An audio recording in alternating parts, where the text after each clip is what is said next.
Hello and welcome to the Idiot Book Nook podcast. My name is Blazewing. My pronouns are she, her, and they, them.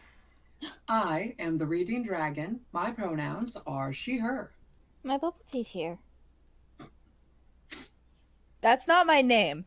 My name is Lady Punnet. My pronouns are primarily she, her, sometimes they, them. Today is a she, they kind of day, and my bubble tea has arrived. Finally. Yay! And I'm Crittershy. And this is a lump in your shirt. It's a bird. It's not a weird moving lump. It is a burb. Yeah. Burb. Oh, there it is. Peekaboo. Gotta make his appearance. Peekaboo. He is the unofficial mascot. Yes. We are going through Prospero School of Magic, written by A.P. Whitfield. For those of you that aren't aware, we are going to be moving schedules. So starting January, we're going to be Wednesdays at around 8 p.m. Mountain Time.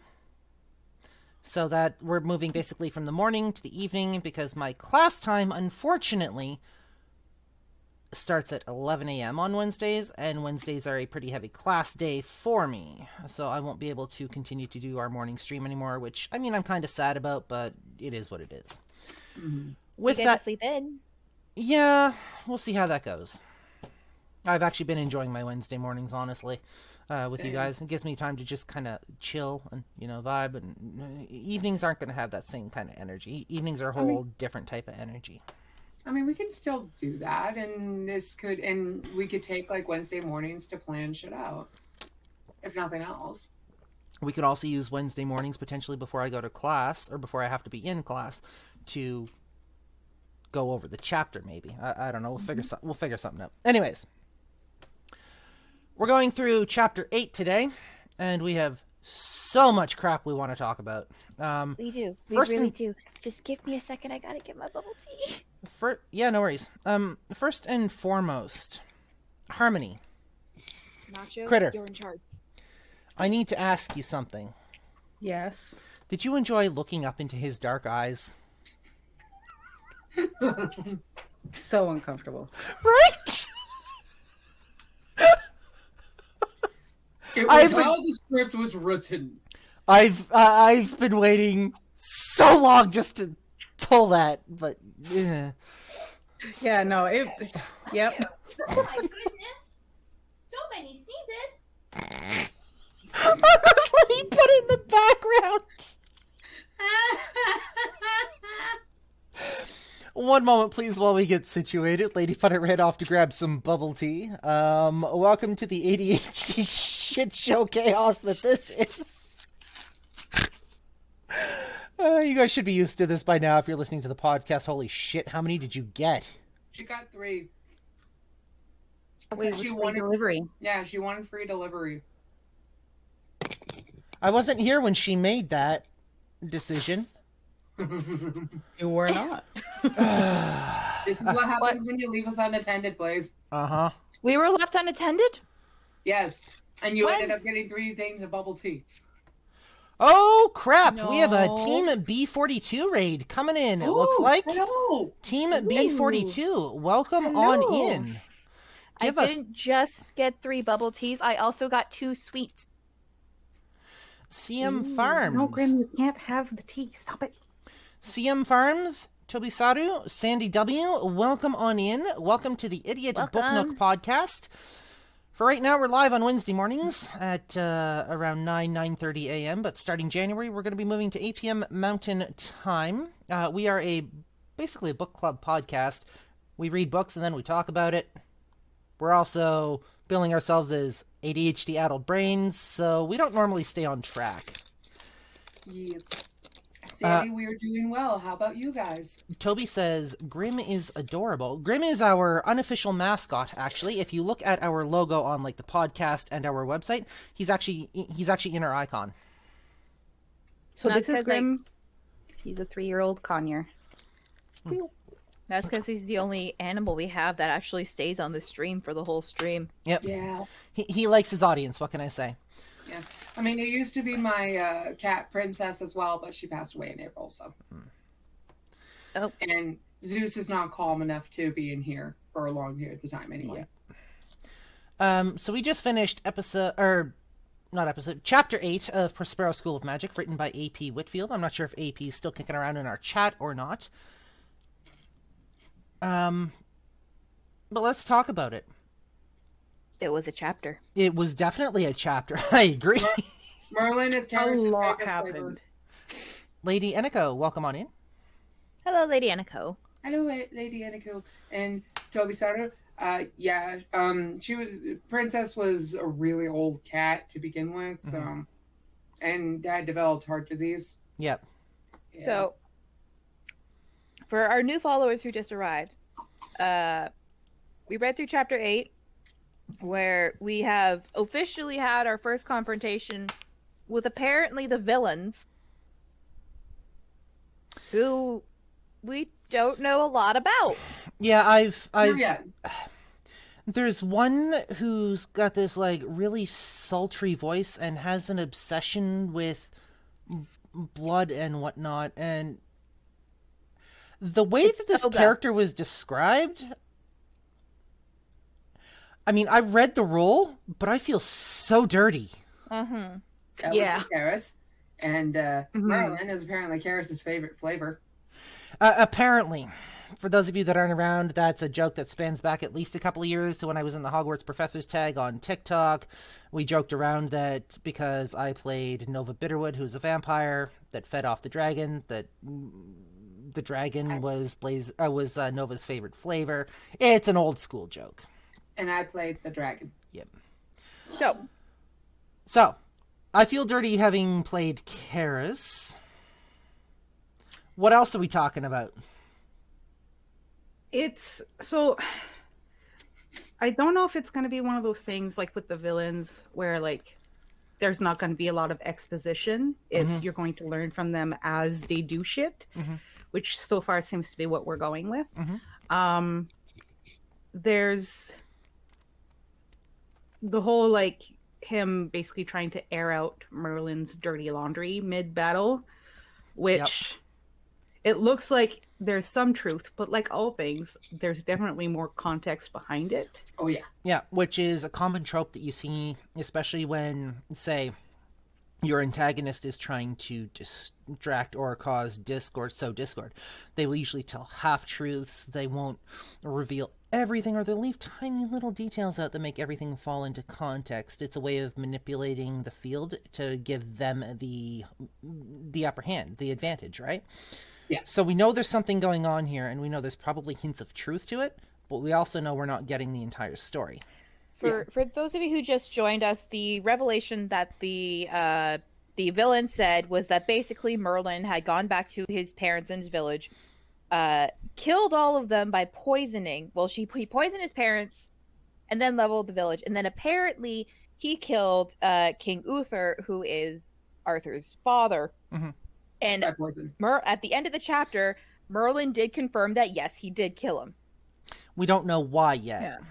And depending on where you pull your mythos from, Uther's a piece of shit, and he probably deserved it. Yeah. Well, that just throwing that out there. That depends on AP Whitfield. So, and again, spoilers. So it's a spoilers thing. So let us get to the end of the book first before we talk about that in full detail. And I don't know a whole lot of mythoses that show Uther as a non-dipshittery type of person. Yeah, that's pretty much a consistent thing. Here's the thing. Here's the thing. Because I've seen people depict Uther as... how do I word this? Just say it. Okay, I've seen people depict him often as a hard and very iron fist, my way or the highway, almost to like Adolf Hitler type levels. But I've also seen him depict the same character using the same way as like a very supportive and endearing father. Again, things like that, it all depends on how you look at the situation, who's looking at it, your socialization, how you're brought up, because two different people can see the same person and see two completely different interpretations. Yeah. Yeah, We'll take a 'cause- look. Yeah. Especially when we're talking about literary characters. Not so much in real life, but like specifically literary characters. Okay, here's a good example. That's actually a bit more of a modern thing. So for anyone who's watched My Hero Academia, Yeah. All Might the character, basically super buff, awesome, #1 hero, everyone loves him. But a lot of people bash on him because during the first episode, so this isn't spoilerish, he told the main character, "You can't be a hero because you don't have a power," and left him up on top of a rooftop. Now, the main reason a lot of people bash on him is because, and All Might didn't know this and still doesn't know this, is that earlier that day, someone had suicide baited said character basically to tell him to do a swan dive off a roof and hope you get a quirk in your next lifetime. Wow. Yeah. So All Might didn't know this. He just told this kid who doesn't have a superpower in a world where everyone does that it's basically, if you want to be a pro hero, the #1, I'm sorry, kid, you can't. Because he's a kid with no quirk and he's this scrawny little kid like a twig. But a lot of people bash on him because they're like, oh, well, what if he had jumped off the roof? To which I point out, he didn't know what happened that day. He didn't know what was going on. He answered a question in the moment. Could he have been gentler about it? Maybe. But let's face it, if you're asked, like, so, for example, it'd be a similar situation where if a kid who's wheelchair bound asks to be a firefighter. Like, we're not saying, or maybe that's not the best example. But we do get what you're getting at. Yeah, basically, it's, with the information you have, you can't give a full answer unless you have all the information. With the information that All Might had at that point, he gave it. But because of that one interaction, a lot of people bash on him, and a lot of people say he's basically ableist, which in their term it's like quirkus, which, I mean, he has a lot of internal baggage. It shows a bit, but that's because of like stuff, but it is a good example on it. And the theory I have on why Merlin might have killed Uther, it most likely had something to do with Morgana.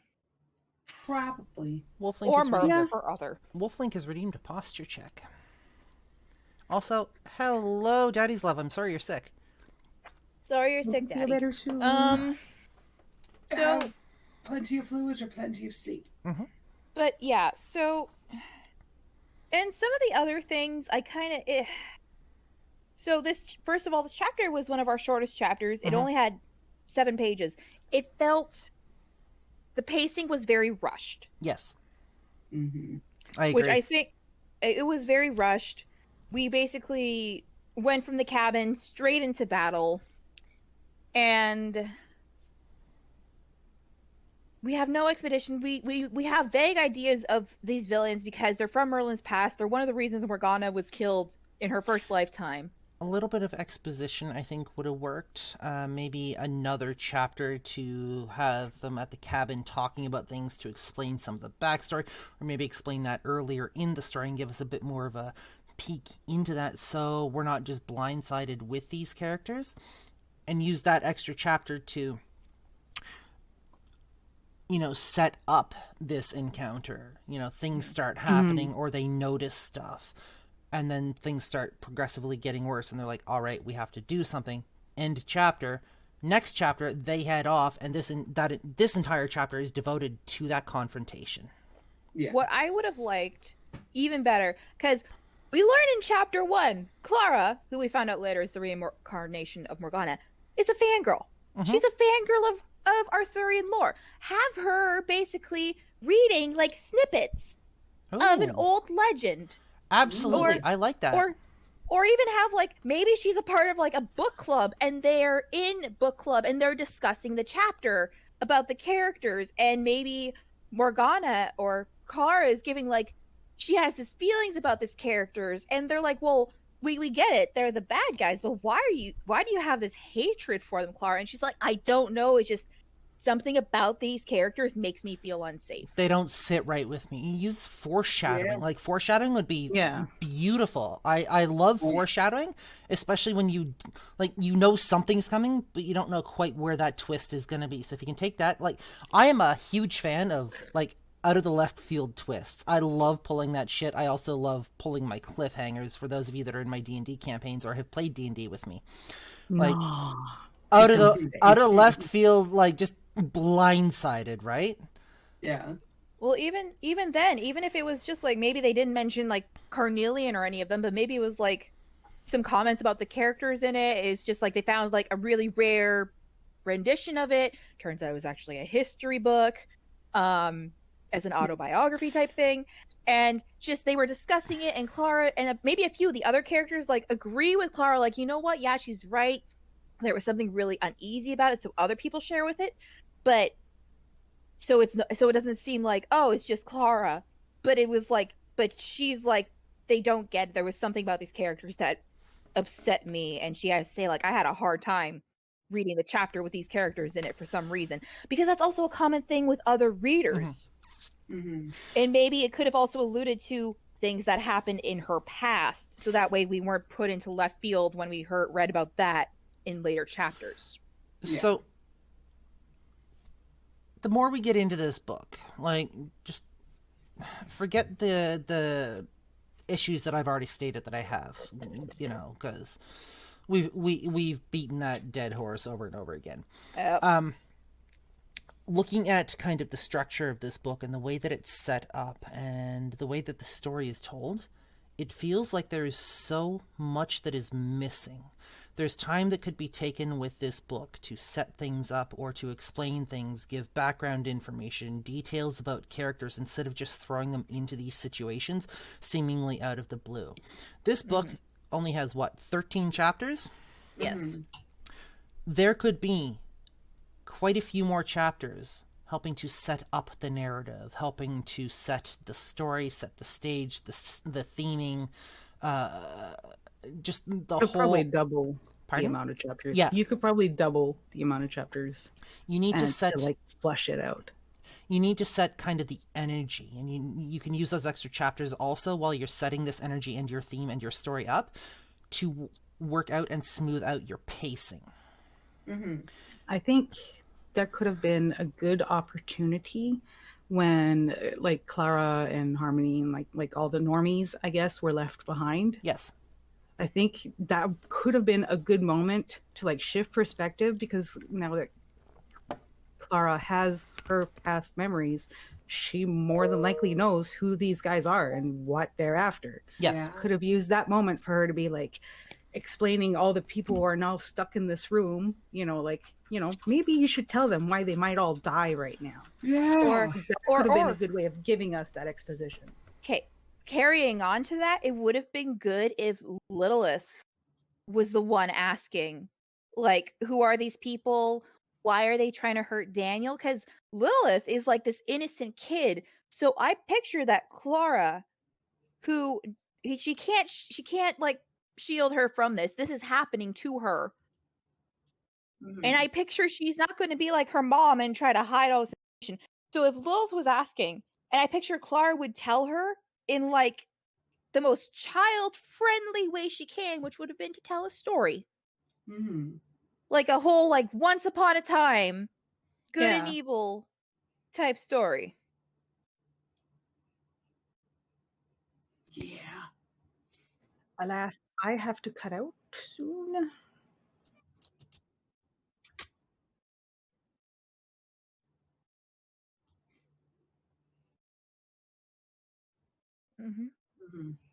I would like to say, though, while you're looking up the book, that the world that AP has made has been very interesting. I like the world building. I wish there was a bit more in it, because as everyone here knows, I love my lore.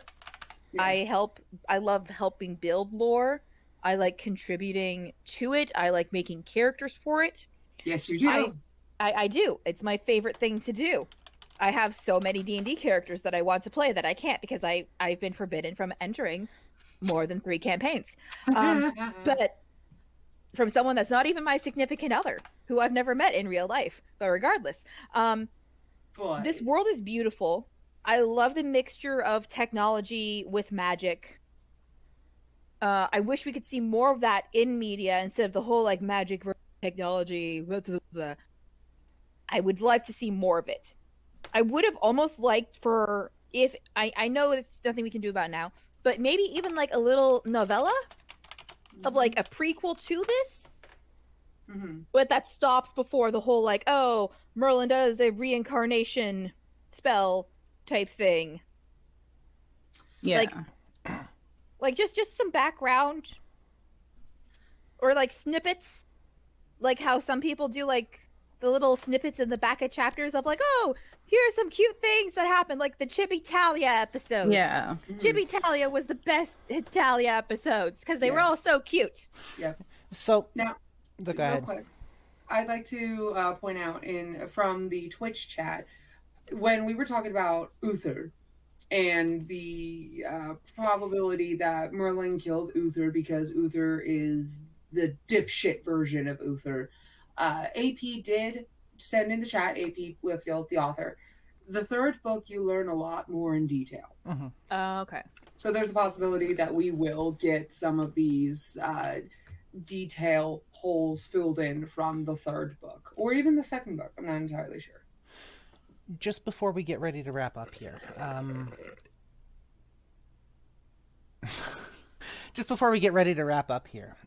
there was a book that I was actually gifted by, at the time, a very close friend. It has become kind of a comfort novel for me. It has become something that I enjoy reading, despite the fact that it hasn't necessarily aged well. It's called Nadia, and it's by an author called Pat Murphy. I'm going to give you guys a synopsis here, and then I'm going to explain why I'm bringing this up. But Nadia embodies the 19th century idea of other. She's a woman and she is an animal, comfortable in her skins, a child of nature in many ways. She cannot fit into the artificial structure and mores of the 19th century America. Although Nadia responds without artifice or duplicity to others, the priceless honesty she offers is undervalued and rejected.